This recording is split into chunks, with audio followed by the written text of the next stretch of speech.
ഇത്ത് സ്കൂളിൽ പോയ തക്കം നോക്കിയിട്ട് നൂറ ഇത്തിൻ്റെ ബുക്കെല്ലാം അടിച്ച് മാറ്റിക്കൊണ്ട് പോയിട്ടുണ്ടായിരുന്നു. അങ്ങനെ ഉമ്മുമ്മയെ പഠിപ്പിക്കാൻ വേണ്ടി അവളവിടെ ഇരുന്നത്.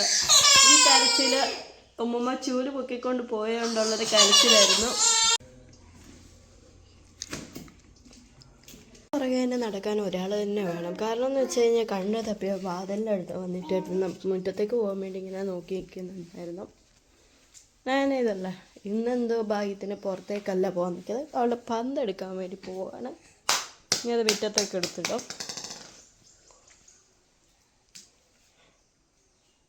അതോ വീണു.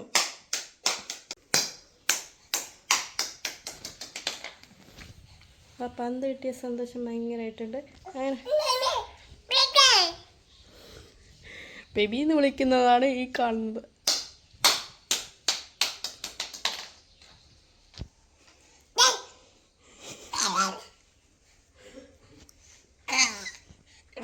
അങ്ങനെ ഇതാ ഉറക്കമെല്ലാം കഴിഞ്ഞിട്ട് വന്ന് കളിയും പരിപാടിയൊക്കെ കുളിയൊക്കെ കഴിഞ്ഞ് ഡ്രസ്സൊക്കെ മാറ്റി ചോറൊക്കെ കഴിച്ച് ഇങ്ങനെ ഇരിപ്പുണ്ട്.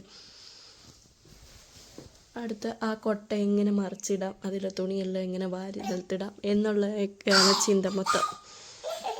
അത് കിട്ടാത്തതിനുള്ള